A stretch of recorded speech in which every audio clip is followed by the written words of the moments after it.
successful people don't have haters. You better ask somebody. Everybody. Yo, this is Modeja Navarre with the Everybody Eats Happy Hour. Man, I'm just setting up, getting everything started. We got a lot of things to talk about. Yesterday, man, I had done an exercise with two of my fellow colleagues, two of my friends and shit, and it got crazy yesterday, y'all. It got heated in here, man, and even after we cut the cameras off, when we figured it out, we worked it out. But there's a lot of stuff, but I learned a lot, man, in the exercise. Even though it didn't seem like there was much getting through, sometimes that's how friends talk, and sometimes there's issues in conversation where, it gets heated and people aren't listening or things getting cut off and stuff like that. But eventually, you really care about each other. You work it out, and that's the point. That's the point. It's about the discussion and not about, the egos and ruining friendships and whatnot. So yeah, man, it got crazy yesterday, and we worked it out. Like I said, me and my cars, I love them guys to death. They're my boys, man. We good. Everything's good here. But I did gain a lot, and so I have some stuff here that I want to share with y'all from what I got from the exercise. And it's just some stuff that I'm concerned about with people. I'm not worried so much about race, but don't get it twisted. I am concerned about the issues that pertain to race and whatnot, but I'm more interested in us as human beings, as a people, how we communicate, how we express ourselves. What are the things that are important to people in this life that we share, in this world that we share, and stuff like that. And some of the findings are pretty. I take them to heart. Like you see last night. I don't find any of this stuff a laughing matter. I think it's really serious, this world. I'm terrified because I'm a parent and I'm bringing young lives into this world.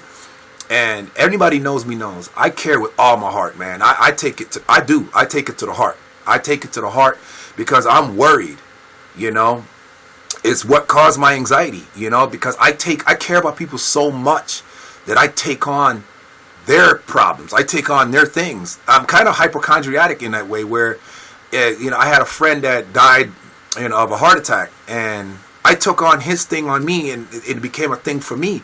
And I didn't realize that I was so worried for that person that, I started to think that what was going on with them was happening with me. And it caused me panic and anxiety and all kinds of stuff. And the doctor was like, you just care. You have a very big heart. And you understand people have their lives. And, drugs and stuff like that, people are going to die. And you fuck around, and I have to understand that I don't live that lifestyle. And it's not me. It doesn't pertain to me.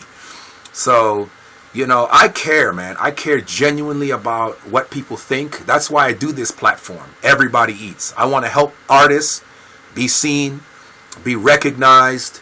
I want to help artists just be able to have a platform to just speak on what it is, what their passions are, what their, talk about your gifts, talk about what moves you, talk about why. And I don't know that people take it seriously, but you should, because like I said, I was doing it for free for people. Now I charge $10 a month. You PayPal me $10 a month. You send me your stuff, and I'll put you in circulation. And my my radio station, I have a live online radio station that's actually streaming right now, and I play artist music all around the world every day. And I was doing it for free, and people were being sketchy about that. And I don't think I'll ever understand it. I don't think I'll ever understand. I accept the fact, the only thing that I'm consoled by is in people's minds today, if you paid money for it, spent your money on it, it has value. I guess I can understand. I could see that logic. But if you have a guy that's trying to help you, and it doesn't cost you anything, why wouldn't you take advantage of that opportunity? The other thing that concerns me is when you don't want to bother with people. That's when they keep coming to you. Hey man, you think you could help me? You think I'm just trying to get put on. You mind if I get on your show and showcase my music and stuff? And so when you're not trying to be bothered with people, everybody's shoveling their stuff down your throat. But when you want to help people, they kind of pass you by. So those are things that I talk about. We'll talk about that a little bit more, man. I want to shout everybody. This is the live. I want to shout everybody on the YouTube, Facebook, Instagram, LinkedIn, Google Plus, and all those other platforms that are connected here. For those that are tuning in, I can't see you guys tuning in. I can only see the people on the YouNow tuning in. I'm really trying to get everybody to come to this platform. I really love this platform. I think it's awesome. awesome. The people are awesome. They hang out, they talk, you know what I mean? They watch what you're doing. So shout out to them. I have a guest. He wasn't able to come on the show yesterday. Michael Teague, aka Finesse. I call him Lord Finesse. He's a Finesse Entertainment out in Jersey State area. So I'm going to check on him and let's see what the hairy heck he's talking about. All right, so here we go. Let me hit him up and find out what's going on with him. Here we go.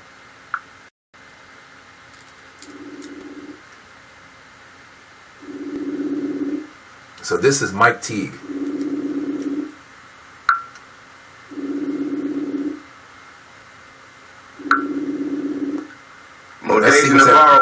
So he is here. He's available. Mike Teague, a.k.a. Lord Finesse, ladies and gentlemen. Got him on the line live. Lord Finesse, what's goody? I'm good, brother. I'm here, man. Here we go. Can you see me, bro? No, it says, there we go. There we go. I'm here now we cooking. Now we cooking. Yeah, man. I'm doing all right, man. I'm here. I'm waiting to vibe. I took my bow tie off, man. Yeah. Work shirt, but I'm here to vibe with my brother Modeja. I appreciate the positive feedback, man, of when we vibe together. That yes, sir. People seem to enjoy it. Shout out to everybody on YouNow and every other platform. Yep. That everybody eats is on, and it's good tonight, man. Oh yeah, absolutely, man. I got CEO Rapper just tuned in, man. He was here with us last night, man, and yeah. So we gonna talk about the exercise I was running yesterday that got crazy at the end. It was crazy. We went for 4 hours, and then we went for another 3 hours. Cameras was off, and we was just going at it. But damn, that's like the whole day, bro. But I learned a lot because in the heated exchange, I was learning. And I wrote down a lot of notes of what I learned. So I kind of want to talk about some of the things that I learned, some of the discoveries that I had come up with in our discussion. And I found that it saddened me. You know, it saddens me that like I'm 12, 14 years older than K9 and Levon. Okay, I'm 12 years older than Levon, and I'm 14 years older than K9. And just in the difference, I was like, it's not that far. But then after listening to them, I'm like, we are a different group of black people from our time than their time. We are different. I'm like, I didn't realize how different we were in just their thought process, stuff like that. So in the I had asked some simple questions, and we talked about this earlier today a little bit, and I found that it was difficult for people to answer the question, and I couldn't understand why they couldn't answer the question. It's a simple A and B question. I even broke it down. Look, A or B. Boop, boop, boop. Do you like this? Answer the question from your own point of view. I wanted to know your point. And they asking me, what was my point of view? And I was like, well, I'm a nonpartisan, because if I have an opinion, it kills the whole exercise. I'm not allowed to have an opinion. So, Tara Lee, thanks for tuning in. What's good? Welcome to the Everybody Eat Happy Hour. I fanned you, so fan me back.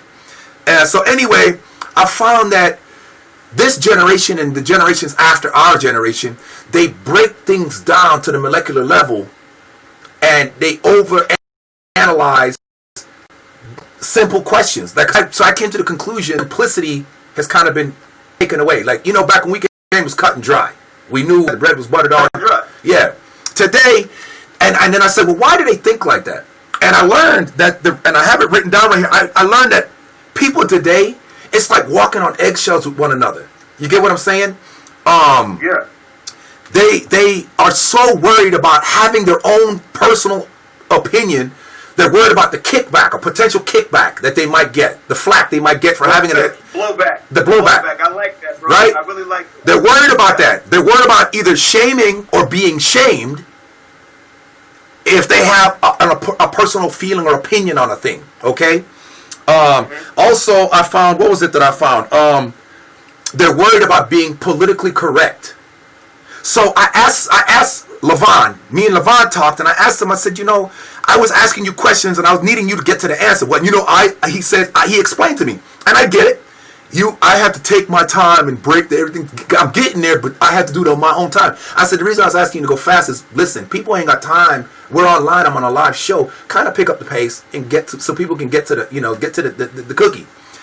But I understand that's his personality. But when I was learning when he was explaining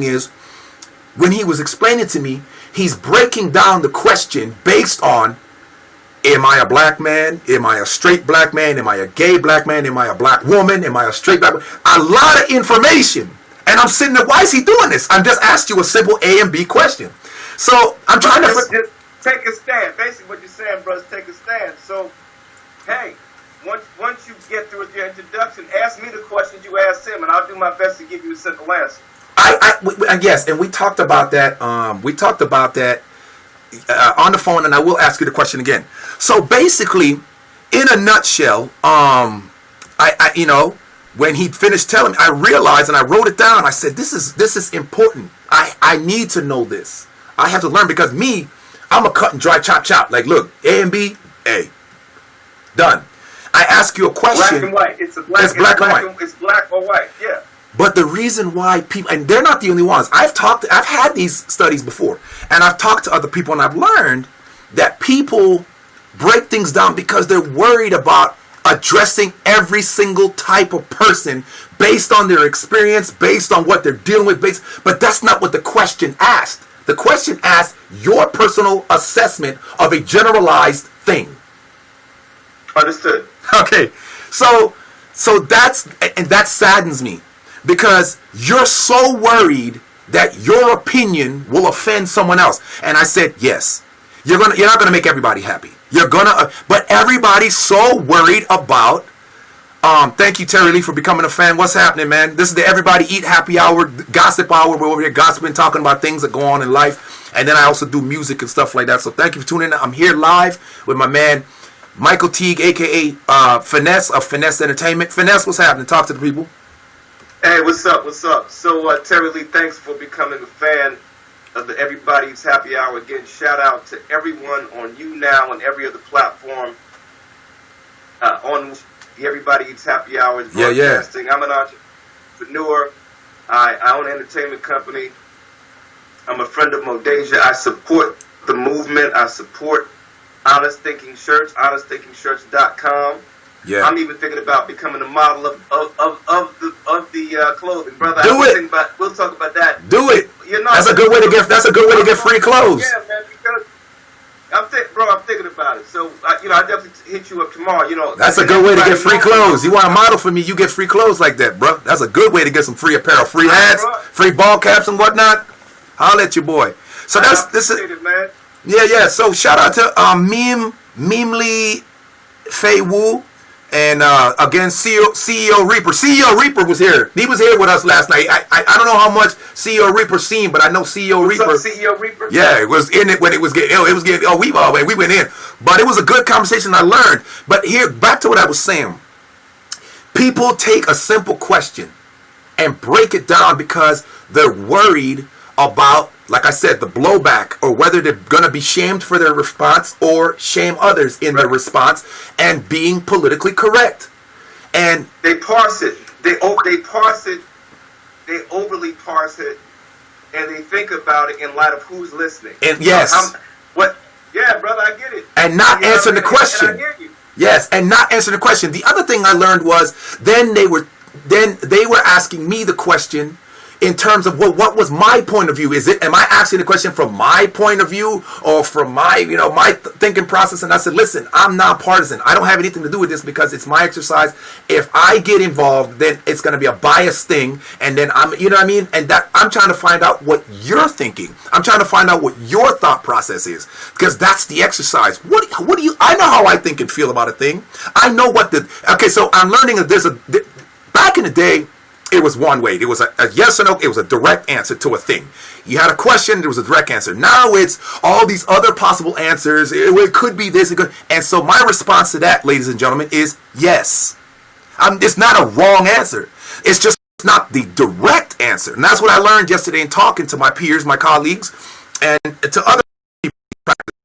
Yes. So if I ask a question, one of the things I'll get to it with you, Lord Finesse, one of the things that we were talking about, Sam he's living a race thing. He was his concern was the thing about the NFL hosting the Bowl in one of the most predominantly black cities in the United States, Atlanta, Georgia.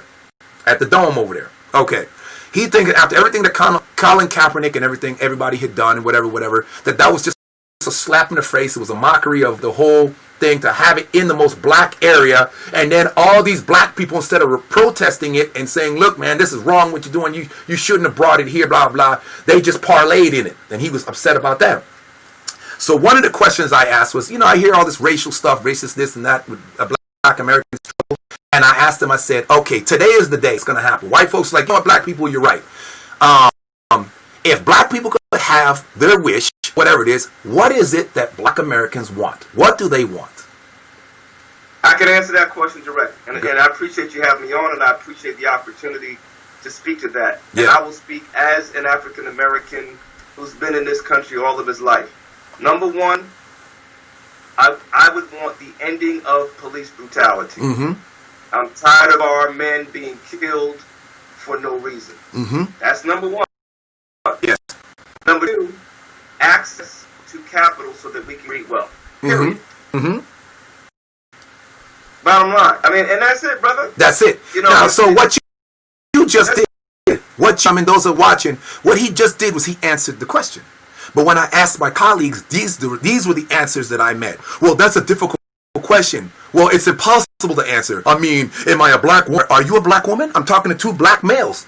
So why would you ask, are you a black? So I'm looking at it from a black woman's point of view. Am I a gay black woman or a gay black man? Or am I a straight this or that? All these other possibilities. And I said, listen. Yes, yes, yes. Yes means there are, yes, I am acknowledging and accepting that there are other parallels to types of answers. But the direct answer, if I had led the question, they would have answered the... See, I didn't have to lead with Mike Teague over here, Finesse, Lord Finesse. He knew the answer. So leading the question would have been asked like this.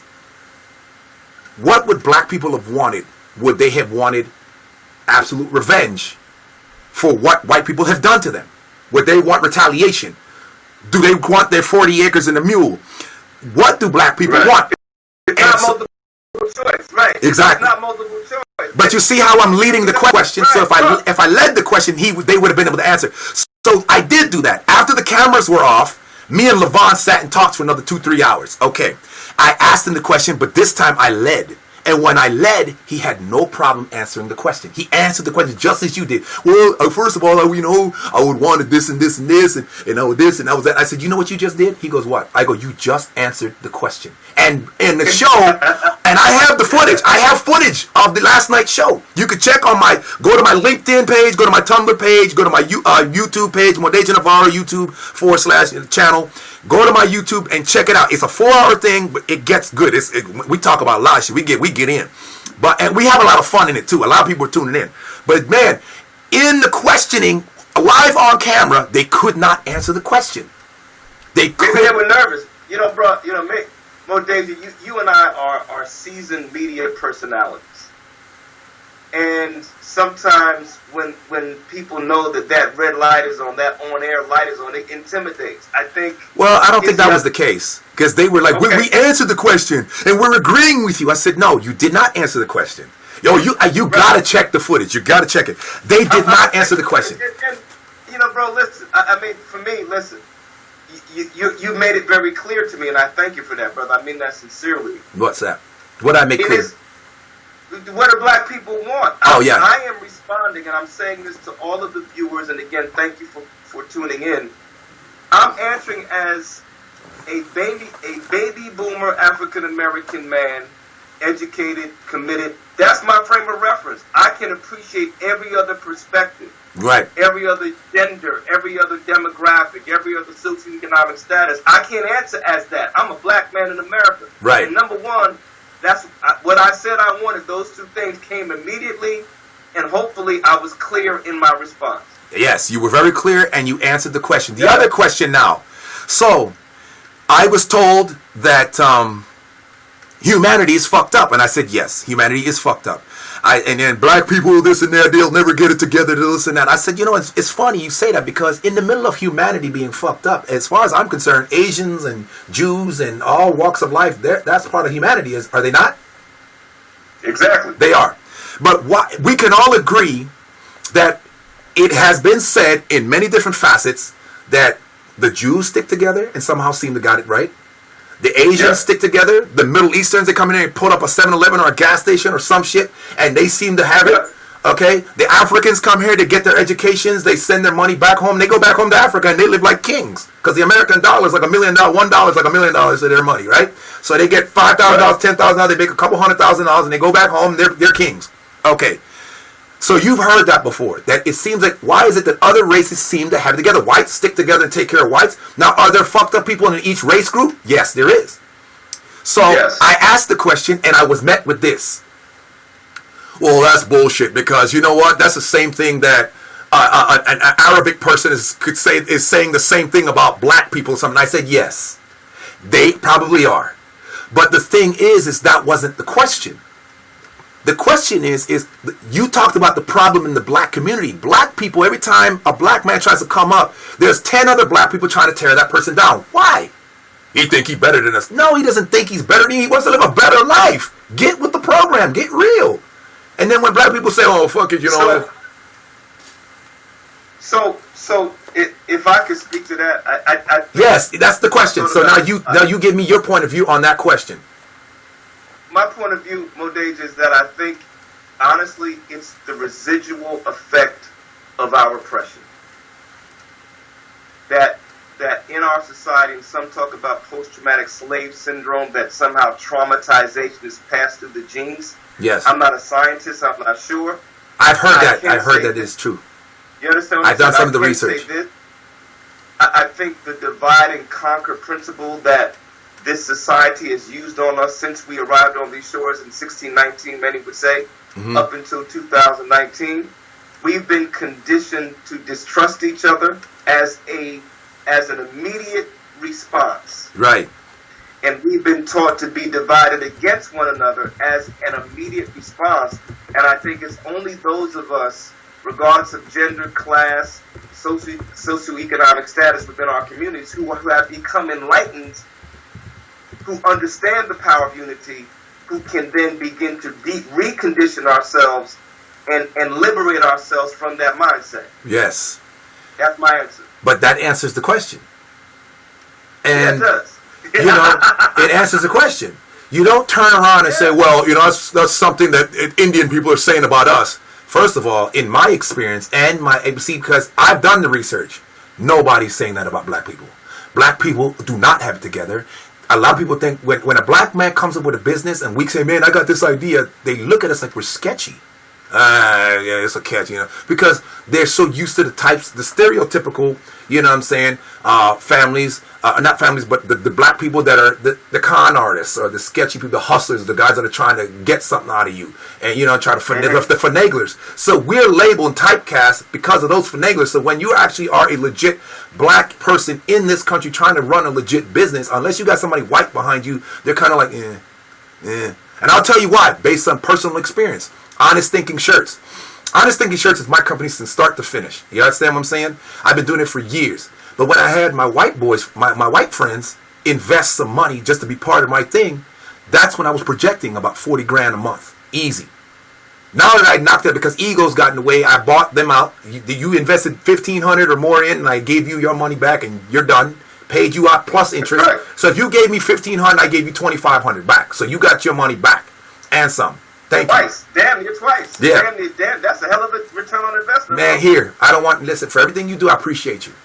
You know what I'm saying? Because I don't want, part of the ego was they were trying to say that the business was theirs. And that's wrong, because you didn't build the business from the ground up. You didn't do all the paperwork to get it legit and legal and do all. You didn't do it. You didn't set up the banking and all that. You didn't do none of that. You don't make the designs. You don't do anything. All you did was reap the money and went out and drank and womanized and did drugs. You know what I'm saying? And these are the people that, so I had to end that. I can't have that with my company. You got to move on. You got to move around. So I paid them off for what they invested. And when that happened, I kind of gave in. I gave up and kind of let it slack. Then I picked it up last year. I picked it back up last year. So when the last time Honest Thinking Shirts was doing anything really good was about the end of 2013, 2014. And then I let it go for a couple of years.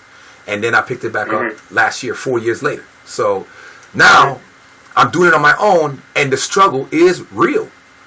as a black man trying to do it on my own, people are like, that people know me, and the people that really know me, but all everybody that know me, all the people that were buying shirts before, I'm like, what? It's still me. I ain't different. It's still me. But so that's just my experience. You know what I'm saying? Shout out to everybody that's tuned in, man. I see a lot of names that was here last night. We got crazy on the Everybody Eat Gossip Hour, man. We're talking about what happened last night. It was a trip, man. Those of y'all, thanks for tuning in. I'm joined here with my man Michael Teague, a.k.a. Finesse of Finesse Entertainment out in the Jersey State area. What's up?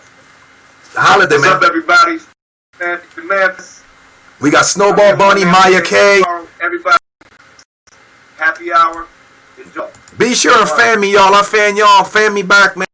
Let's keep this one unit, man. It's all about love and positive stuff. We're talking about. I did an exercise yesterday that got a little out of hand. It got crazy, man. A lot of emotions, a lot of personalities, and opinions clashed and stuff, and it happens. But like I said, these are my people, man. I love them. We ain't going nowhere. We're good. I talked to them. They talked to me. We talked even after the time was rolling. We're good. I love them guys. Those are my business partners and friends. So we're not going anywhere. But I did learn in the exercise we're talking about and what I feel the problem is with humanity. Some of my friends talked about race and stuff, and so we're talking about some of that. But a lot of it's mostly, my thing is mostly on what's going on with us as human beings in this country. What's happening to America? What problem? What I learned I learned that you kids today, generation. I'm the 70s baby. I'm generation, okay? And my man Lord Finesse is just a little bit before me. Okay, so we're pretty much the same group. You guys are this group. You guys are, to me, in my opinion, like I said, my show is all about my points of view based on my own personal experience, and I'm always asking people for their points of view based on their experience. That's all you could talk about. You can't talk about somebody else's experience. You don't know. Talk about yours. And that's what I talk about. We got Lord Finesse here, and we're talking about what the problem is with communication, how communication gets broken down and fucked up. And I think you guys put too much pressure on yourselves, man. Y'all break everything down to its smallest point, worrying about addressing every single type of individual, whether they're listening or whoever exists in the world. And that's too much. Just say your piece and stand your ground. You're not going to make everybody happy. And something you say may offend somebody. Yes, you might offend somebody. I offend people all the time. It's not intent. It's not none of this is personal. It's just you can't tell me what my experiences are in this life and what I've seen. I can't tell you yours. I can only ask you yours. Exactly. I can only ask you your experience, and that's what I'm asking. But people take things so personal. They're worried about the blowback, the kickback. I call it kickback. He calls it blowback. They're worried about either being shamed or shaming others based on their opinions and their thought process. People are worried about being politically correct, and I think that's the main killer. If I say this, oh God, I'm going to offend all this group of people over here. I'm a basher. If I have an opinion about gays or something, I'm a homophobe or something. No, you're not. You just have a feeling. It's your feeling on what it is that you think about that gender or whatever you want to call homosexuality. Is it a gender? Do they consider that a gender now? I mean, it's all kinds of stuff. Anyway, and I think that's not fair to you guys. I think it's so simple question. I was asking simple questions to my colleagues who are 14 years younger than me. Go ahead. So this is what I would say, Modeja, in the minutes that I have left. Let me suggest a couple of things for the younger generation. And again, thank you for logging on. Yeah. I think any take a position about an issue, preface your remarks by saying, I am speaking from my particularity. Yes? That's what I always tell them. Yes, sir. Right. My particularity. A. B. I am delivering my truth. See that covers the bases right there. Yes. My particularity. So you're saying I'm speaking from my experience, as you're saying, Modeja. But you have to be careful. My truth. Because how they broke that down was, yes, we know that that's your experience, and we get it and we agree. So I get told that people agree with me a lot while they're disagreeing. Make up your mind, y'all. Right. You can't tell me you agree while you're disagreeing and arguing with me in disagreement and tell me that my points of view are dictating what the thing is. I'm not dictating. I'm only Go ahead. Go ahead, Lord Finesse. So watch this. Alexandria Ocasio, the new member of the House of Representatives out of New York, I believe. She worked with Bernie Sanders' campaign. And she's a millennial. Which, let's keep this shit real. We're talking shout out about Spellbound. generation. To Sabis. Shout out. Go ahead. Shout out. So, bro, she's a democratic socialist. She is, in her vibe, her approach, her legislative initiatives are all consistent with her status, if you will, right, as a democratic socialist. So there are some millennials who are not afraid to offend, who are not afraid to be very clear about their position. So all I'm saying to those who are asked questions, interviewed, or on panel discussions, in discussion in your dorm room, at the bar, wherever, just preface your remarks by saying, I'm speaking from my particularity. Mm-hmm. So for me, I cannot speak as a woman because I'm not a woman. Yeah. I can empathize with women, but yes. I'm not a woman. So I'm not going to speak from that perspective. I'm not white, obviously. But I cannot speak from the perspective of a white person. So all we can do is speak from our particularity, and all we can do is speak from our truth. That's right. it.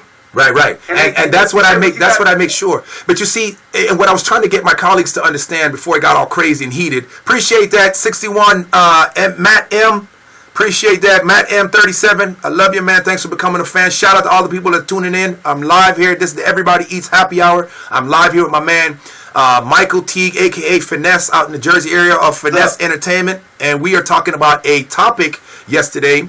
It was a study that I was doing about people's personal points of view and opinions, and asking questions and how people communicate and talk. And we went over 4 hours. We went about over 4 hours yesterday. It got crazy at the end. All the emotions, emotional and crazy. And so we're speaking on the things that I picked up from that study, because I did learn a lot. And what we talked about so far, Lord Finesse, he's talking about he got to go. And every time he got to go, you guys come piling in to listen. And he always got to go. Now, you got to commit an hour to me, man. I need an hour of your time. Me and you got to talk about that. I need an hour of your time, Lord Finesse. Because these people get to tuning in. Yeah, because they get to tuning in, and then you go, they're like, okay, what happened? Tuning in? All right, so listen. All right, everybody, I'll give it 10 more minutes. If they tuning in, see, I can't see... Understand everybody who's viewing. I can't see who's logging on, who's viewing. So the viewers are increasing. Yeah, and I appreciate that. Don't worry, y'all. I'm gonna, because how I want to. I had it set up that way before, but my other laptop broke on me, so I got to get another one. I'm gonna have it where, so when I have a guest on, you can see who I'm talking to. So there's a camera that will show who I'm talking to, so you guys will see what I see, and then my person can see my page and probably see the names. I don't know if they'll be able to see, but you'll be able to see them, so that you know that I don't know. We're gonna hook that whole thing up. Don't worry about that. But right now I'm live. You hear them. You can hear the audio. It's clear and everything. But yes. So back to what we were talking about in answering these questions. I feel like the generations in. So speaking of which, my colleague K9 is on live. Cornian, what's up, man? Shout out, Mike T. Cornian's on. Cornian Belly. What's up? What's up, Cornian Belly? So thanks for sharing my post with your artist, bro. Thank you, I appreciate it. Yeah, he says thanks for sharing the post with the artist, Cornian. So he appreciates you on that. So what I was talking about is, I was saddened by what I had discovered in our conversation last night on the live, and I understand now. I understand the process of which people answer questions, with which people take the thing. I see what happens, and I feel like the younger generation behind mine, like I was saying, I stated earlier, but I got so many people tuning in now. You guys break everything down so far that it's not a simple question anymore. It is a difficult question with so many different avenues. And as I was trying to explain to my colleagues last night, when they were answering the questions to their best of ability, I was saying, yes, I agree. Because there are infinitesimal possibilities to everything in this world. But there are more direct answers. The direct answers weren't being answered. However, the question in the more bigger perspective was being answered. So I'm saying yes. I said that you weren't answering. Then it kind of got into, you got crazy. You know what I mean? So when I say you're not answering the question, let me just say that when I found my colleagues answering the question again, I was stating that they were trying to break it down from many different perspectives of Who are we talking about? Like I said earlier, black women, white women, gay man, straight man, this person, that person, lesbian, whatever the whole thing is. And how can we answer the question that would satisfy everyone? Okay, I find that problematic in this light. It begins to deviate from the question itself. I'll get to that in a second. The other thing on was, in answering the question, I felt that my colleagues were more interested in trying to answer the question based on what my perception was. Well, what's your thought on the question? It's not. I have nothing to do with it. I'm not nonpartisan. So it's not what I think of, because if I start telling you, if I'm asking the question and I'm telling you my points of view, then I begin to sway the answer because it's a biased thing. It's my own personal view. So I didn't want to have anything to do with it. I was trying to get them to understand it. So let's get back to what I said just a moment earlier. The question was off of their own personal assessment on a more generalized thing. It was a generalized question, but I need your personal assessment on a generalized thing. And it was tough for them to that. And like I said again, I believe, based on that experience and other studies that I've done, that people are more worried about the blowback. They're worried about being politically correct. They're worried about shaming or being shamed based on their thought process in given situations and conversations. Go ahead, Finesse. What do you got to say to that, to the people that have tuned in? Yeah, I just, bro, I think we live in a world now where, ideally, now here's the dichotomy, Mo Deja. And let me just say, bro, I like this vibe approach, man. Yes, sir. On the one hand, we're taught tolerance. My son's 11 years old, and he was raised to be tolerant. We teach him that, his mother and I. Yes. And I think tolerance is a wonderful thing. And I think being sensitive to people's particularity is the order of the day. Mm-hmm. On the other hand, we have a president in office who has created a culture of, just to be very simple, meanness. Right. A culture of racism, a culture of misogyny, a culture of xenophobia. You understand? Yes. A culture of violence. So, to some extent, I definitely understand the millennials. I think what you're saying is, know what you believe and be clear about it. And let's not vacillate and be vague and ambiguous. Because I think that's what you're really saying. If you know, what's 2 and 2? Well, we can discuss the relevancy of 2 plus 2. No, 2 plus 2 is 4. That's it. And that's funny you said that, because that was one of the questions last night that I asked my colleagues. So it was, is yes or no? Is 2 plus 2 4? Well, you know, and we could go around that. Yeah, 1 plus 1 plus 1 plus 1 is 4. 5 minus 1 is 4. 8 minus 4 is 4. 10 minus 6 is 4. Yeah, we could. Yes. The answer is yes. Yes, you're right. But the more direct answer is always going to be 2 plus 2 is 4. You know what I'm saying? And so what I'm saying is, I've learned that you guys are putting so much pressure on yourselves because, like you said, and so I have a slightly different view on what you just said about teaching kids tolerance. I agreed about everything you said. It's not a disagreement. My view on it is, I already believe that children are tolerant. I think children are the most tolerant creatures on earth. They're loving. All they want to do is be kids, play. They're most innocent. Unless you tell that kid, don't play with that black kid, or don't play with that gay kid, or don't play with this boy over there because he picks his nose, they will play with every and anybody. You know what I'm saying? And that was a topic I discussed many months ago when I saw a thing on Facebook where this transgendered or transsexual male went to read stories to these preschool or kindergarten kids. And if the person's teaching the kids an education, that's one thing. But when you're going there to teach them to be tolerant of gays and this and that, that's not the place for that. I think that's very inappropriate. I think sexuality should be something that kids experience for themselves, and then let them decide where they're going to go. Let them bloom, and don't put ideas in their head, because what you're doing is you're coaching their growth. When I was a kid going through sexuality, nobody coached my sexuality. I was a boy. And when I began to discover girls, that was a natural, organic process. Let it happen. If I'm a guy that notices guys, let that happen. It's a thing that happens, right? There's a lot of gay people that believe that they see things and they feel a thing. And yes, it is difficult. Nobody's saying it's easy. Nothing in life is easy. Everything is difficult. It's not even easy. We used to think back in the day, Lord Finesse, and I know you can attest to this. Back when we grew up, we thought white was right. We thought white was everything. White people had everything. They're rich. But it's difficult being white because nowadays, if people don't notice, that when you're a white person, 9 out of 10, you're almost automatically considered a racist in some shape or form. You're white. You're privileged. You got white privilege. You don't give a fuck about what we're talking about. You don't know that white person. Maybe that white person does bleed for us. Believe it or not, back in the 60s, a lot of white people marched with black people because they didn't agree with how blacks were being treated. You got anything to say to that, Mr. Finesse? I agree. You understand what I'm saying? So not all white people are like Donald Trump or other people that portray this type of bigotry or idiocy. You know, they're not all on board with that. So I think, like I was saying, getting back to what I was talking about, you know, you kids today, you young people, you people much younger than me. I'm almost 50, whether I look it or not. I'm 45. I'm 45 in a month. Fuck it, I'm 45. I'm there. Hey, middle-aged man, dead center. You understand?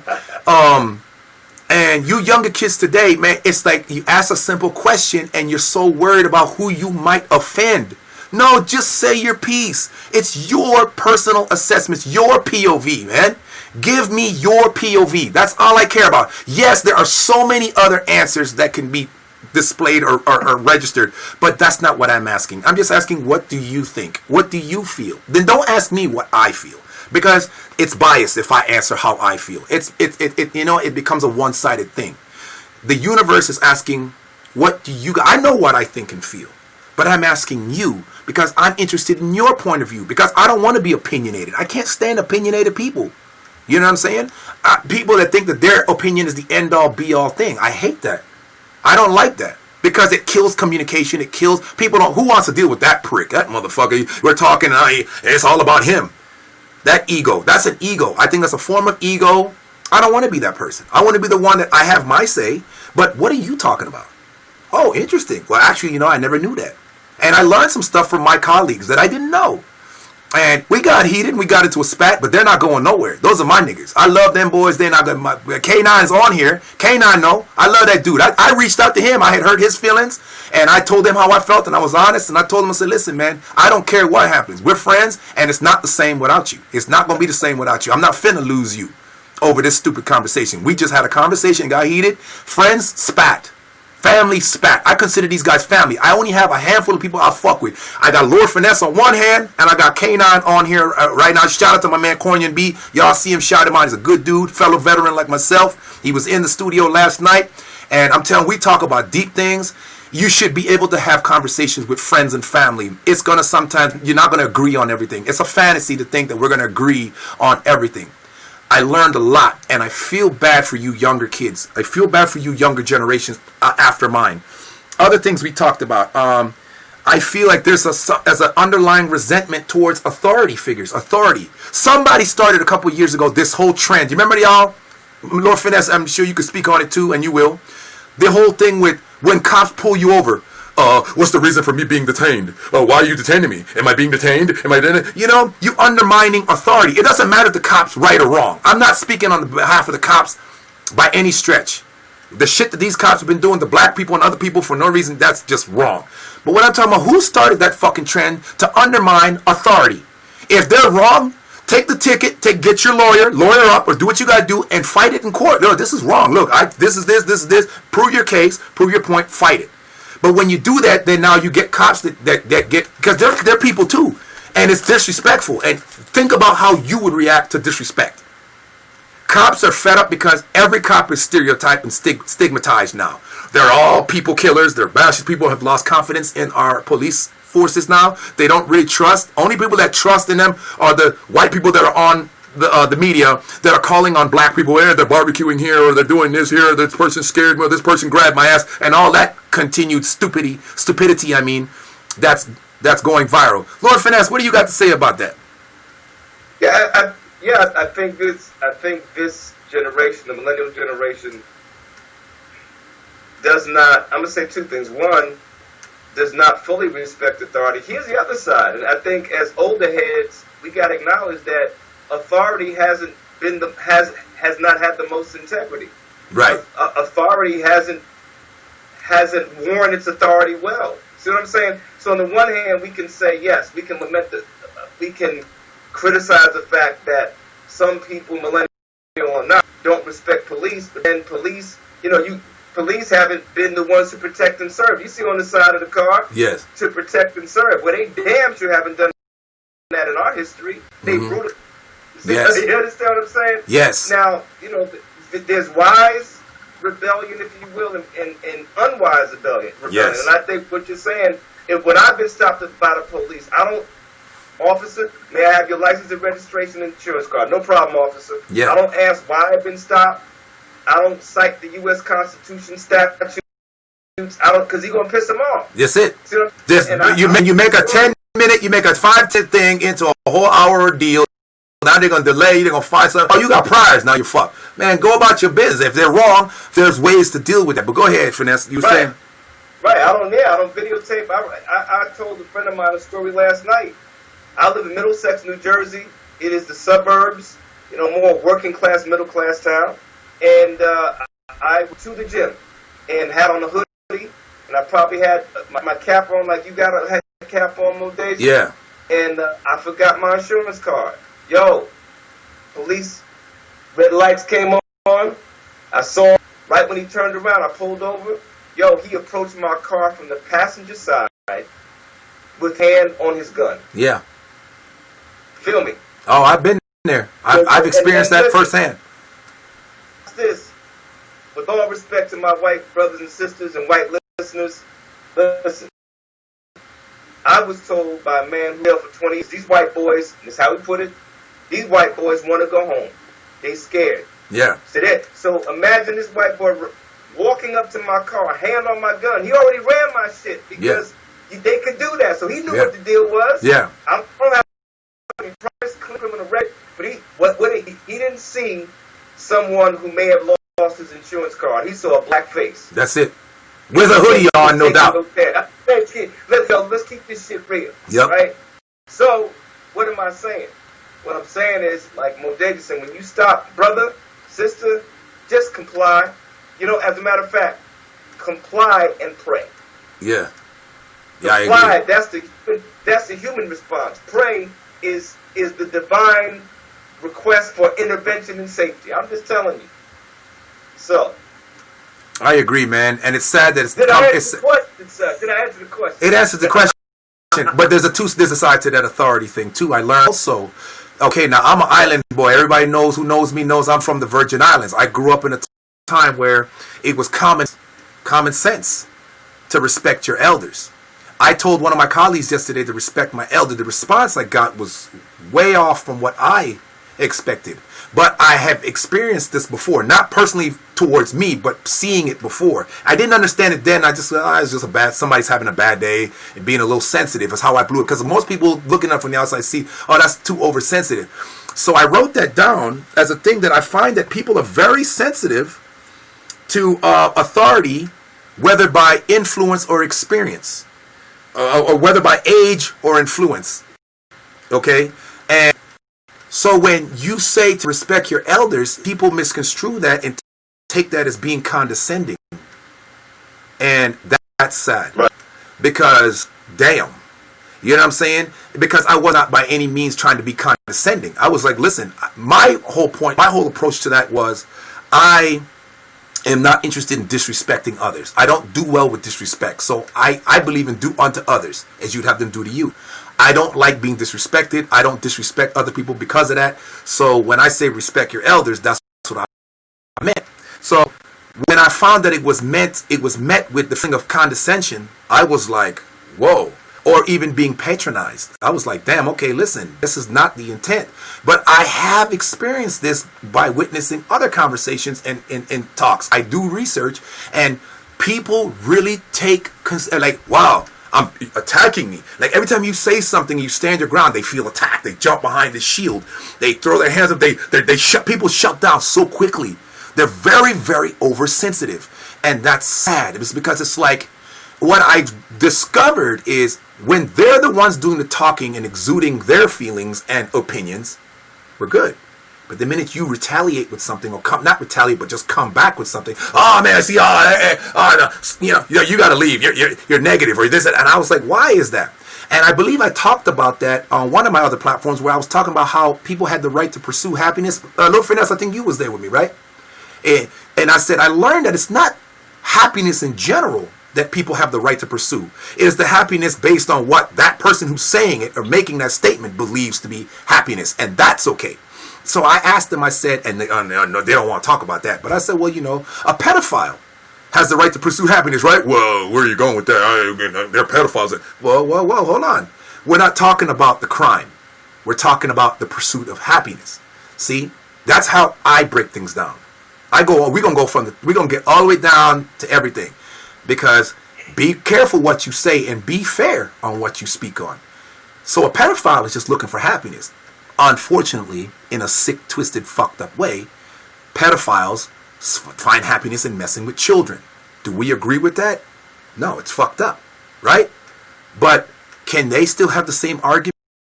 Do they have the right to pursue happiness? And who are we to tell them? Yeah, it's a crime, but somebody wrote the book on what crimes are. Who are they to tell us what's criminal? A lot of people don't believe in God, but a lot of people who do believe that our laws are founded on the 10 Commandments. Who created 10 Commandments? Well, we were taught God did. So in some sort of way, God still kind of dictates, even though you may or may not believe in a God, but he still sort of dictates law. He dictates what's right or wrong, morale, or whatever you want to call it. Okay? And so based on those things, messing with children is wrong. But then on the other hand, biblically, 12-year-old girls were married off and starting families. So, what?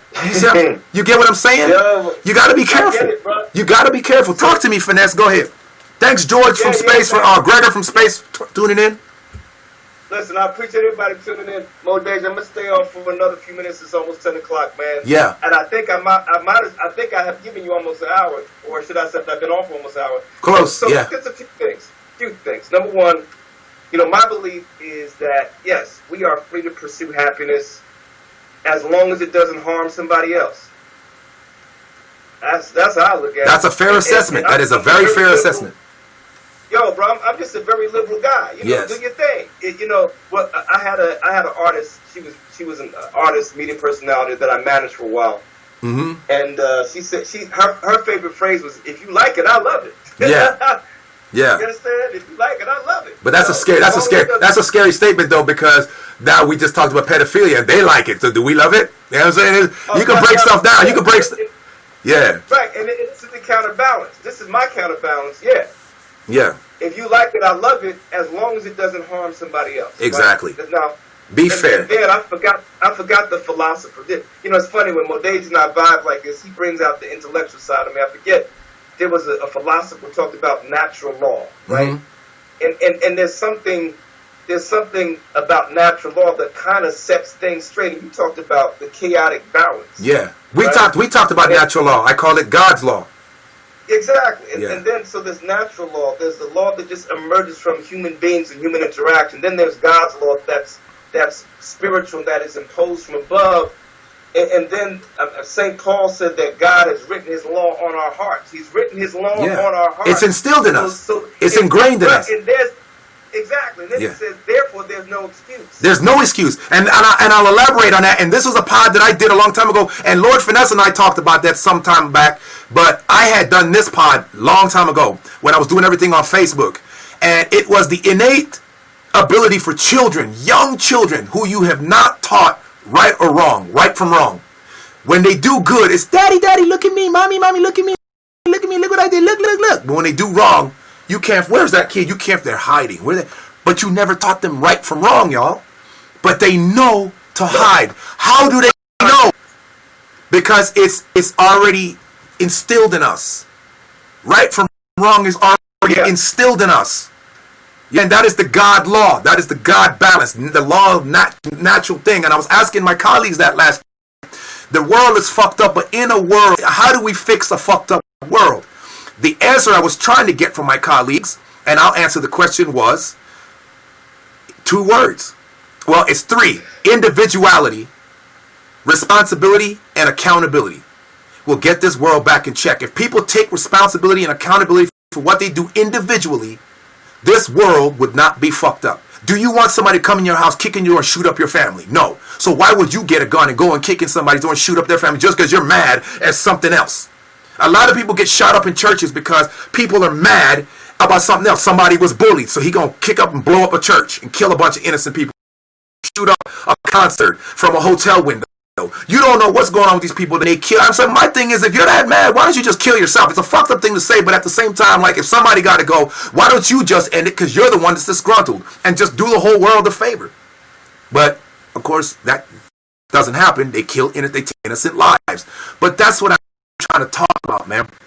There's something in us that doesn't want the world. Generally we go to work, man, we make our money, we go have a drink, hang out with our family, barbecue, whatnot. We interact with people, we laugh, we talk, we go with our families, blah, blah, blah.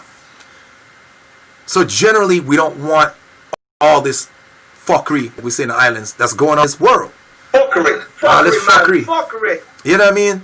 And, but that question couldn't be answered. Frustrating to me because I understand, but I understand now. I learned a lot from my colleagues, and I want to thank my man Cornian K9 Bailey for the conversation yesterday. I learned a lot. I learned from my friends, and I appreciate it because that's what friends do. They help me. They help me see a different side of things, and they help to bring an understanding to the point where I wrote it down, y'all. I don't know if you can see that, but I wrote shit down. I wrote it down, and I'm saddened by a lot of the things that I come to realize by how people are forced to communicate in this age. Don't be afraid to stand your ground and speak your piece. You're not going to offend everybody, but at the end of the day, though, it's all your point of view. They cannot tell you what your life experience is. They can't tell you what you see every day on a day in and day out basis. They don't let you go through at work or at school or with your families. People are killing themselves left and right because of shit they've been through. Lord Finesse, what's your take on that? So this is what I'm gonna say, man, in closing. And I like everything you shared. I'll say 3 things. Number 1, this comes from another conversation that Modej and I had. He said, he said, Finesse, the world is not fucked up. People are fucked up. That's right. All right.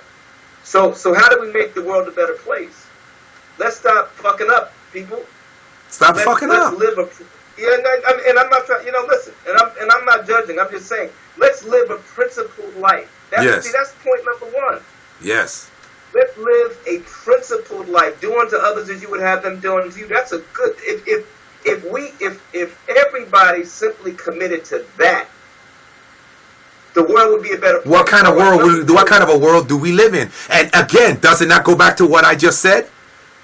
Right. The individually taking accountability and responsibility for what you do will make this a better world. If you don't want nobody fucking with you, what was that old statement? Don't start none, won't be none. Don't start no SH, won't be no IT. So that's number 1. Number two. I just got a text. Number 2. Speak from the place of your particularity, whatever that entails. Watch out, Finesse. Go easy on them, though. Hey, man, speak from the place of your particularity and make no apologies for that. Don't apologize. Number 3, don't apologize. Number 3, speak your truth. That's it. Because no one can deny your truth because your truth is your truth. It's your truth. It's that simple. It's your experience. It's your truth. It's your experience in life. That's it. It's your truth. So, Modej, it's been good, bro. Yeah. You know how we end up, and I want to thank you for having me on, man. Yes, sir. I want to thank everybody who's tuned in on the Everybody Eats Happy Hour. Mm-hmm. And this is how I end my lives. Start where you are. Yep. With what you have. And do something today. One love. Peace. I love it, man. That's Lord Finesse, y'all, man. This is my man. He stayed up extra late. He's usually on here for about maybe 10, 15 minutes. Sometimes he gets a little carried away. He gave us an hour tonight, yo. That is a true blessing because you guys were tuning in and listening to what he had to say, man. And he made it worth your while. And I appreciate him, man. Mike, you know I love you when I tell you I love you. You know, no foolish shit. I see you. I recognize your movement. Everybody eat. You feel me? All right, man. I'll call you tomorrow, bro. Peace. Yes, sir. Good night, everybody. Good night. One love. One. So that was Lord Finesse, you guys, man. You know, on here, man, a good friend of mine, very positive, well-spoken individual. I was supposed to play music during this happy hour, but we got into the talking and everything, and it's very important, you know. Listen, I don't care. I really don't care what people think about me. You know, I worried about that for many years. It caused me anxiety, panic attacks, being in and out of the ER, because I was always trying to please people. I was always trying to make people happy, and I realized, how can I make other people happy if I'm fucked up inside? For almost 30 years of my 44 years of life, I'm about to be 45 in April, okay? I have suffered rapid heartbeats, skipping heartbeats, losing rapid weight loss, thinking I was going to die. I thought this was it, it's over, because I was too worried about everybody else. I was taking on everybody's pain and everything. That's part of the reasons why I created Honest Thinking Shirts, my t-shirt company. Check it out, honestthinkingshirts.com. It's better to have your feelings on your shirt than on your chest, man. I'm trying to help people, man. I don't want people to have to go. I would never wish anything I've ever gone through in this life on anybody. You know what I mean? Now, in my shows, understand one thing about me. We talk about the bitter and the sweet. So tonight, we're kind of touching on some of the bittersweet stuff. But we talk about fun stuff. I'm a fun guy. I don't like being on this negative, down stuff. But there was some stuff that really touched the heart yesterday in that study that I was doing with my peers. And it got crazy, and it was sad that it got crazy between my friends, but I'm not so saddened by it. I'm glad it happened because I learned a lot from my friends, from my peers. I learned a lot from my man K9. I learned a lot from my man Levon. I learned how people, their thought processes on things are. I learned how people break things down. I'm saddened by a lot of it because, again, I feel a lot of it is driven by people are worried about what they're going to say and how it's going to impact other people's lives or the kickback that they're going to get from that. Listen, don't worry about that shit. Speak your piece. My grandmother used to tell me, it's better to tell people honestly how you feel and apologize for hurting them after than to keep up lies pent up inside of you. And I agree with that. That is a principle I take with me today. She told me that way back in the early 90s when I must have been about a junior maybe in high school, maybe a senior, early 90s. You know, and, you know, I really strongly believe that. Say your piece. It's not worth walking with it all repressed inside. You know what I'm saying? Humanity is fucked up. It's not life that's a bitch. It's how we treat each other that's the bitch. Racism is a bitch. You know what I'm saying? Bigotry is a bitch. Segregation and all that shit. Systematic slavery and all that shit. You know what I'm saying? Unfair treatment, bullying, that's a bitch. You get rid of these things, life is good. Give people equal opportunities to get jobs and go to school and make a better way for themselves and their families. Life's good. When do people say life's good? When they get a good paycheck, right? In the middle of this fucked up world, you get a fatty paycheck. Oh man, God is good. Life is good. I'm chilling, man. We in Jamaica. How come life is only good then? Life is always good. Life is what you make it, y'all. You know what I'm saying? And it's not about arguing. It's about learning something from the argument. When you argue, it's not a screaming contest. That's not what it's about. I learned that yesterday too. It's not a fucking screaming contest. It's let your person argue their points. You argue your points. Take from it. I learned from my argument with my friends. I wrote stuff down that concerns me. We're going to talk about that as the week goes on. You know, in the days, we're going to talk about some of this stuff. I think communication in this life today has been broken down, man. It's been broken away. Simplistic things have been practically done away with. People overanalyze things. People are oversensitive. People are they're overly opinionated, and it's fucked up in a lot of ways. We're all opinionated in one form or fashion, but I mean, there's a lot of people just way to the extreme. Your opinion is not the end-all, be-all opinion. It's just your point of view. Thanks for sharing. Now here's my point of view. Now allow me to share and give me the same courtesy. You understand? To share my point of view. No, I'm not saying you got to agree with everything I'm saying. That's not what it's about. It's not a basketball game. We're not keeping score.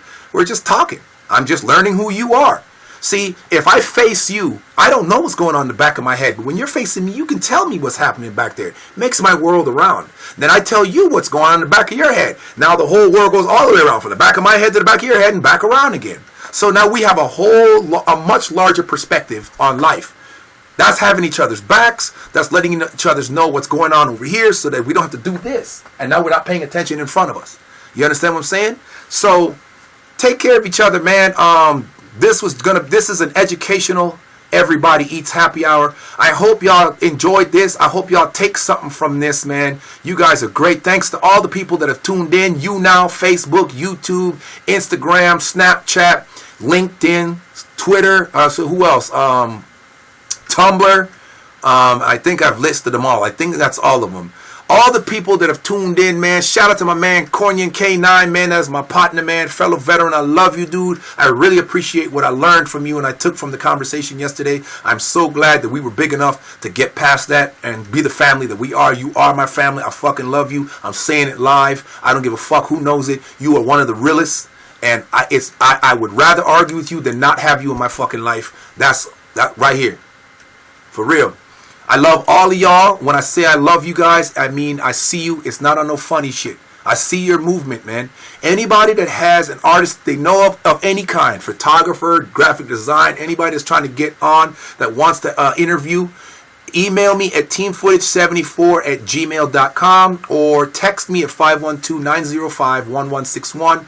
Let me know state your business and I'll call you back. If you call me, I won't respond because it'll come up as spam or something and I don't answer those. It's just too many and So text me so I know who you are, state your business, and let me know if you have music, if you're a musician or whatever, you have music, you want people to hear your music and you want it played on my platform. I charge $10 a month. You can email me, you can send me the money in my PayPal, $10 a month or $120 a year. It's that simple. It's cheap, come on. And you get played all over the world, worldwide, every day. So I really thank y'all, man. I appreciate the stuff, man. I hope we can bring it together. You young kids, stop being so overly sensitive. Stop worrying about hurting other people's feelings. It's your opinions. It's your point of view. Speak your mind. Do it respectfully. Do it with love.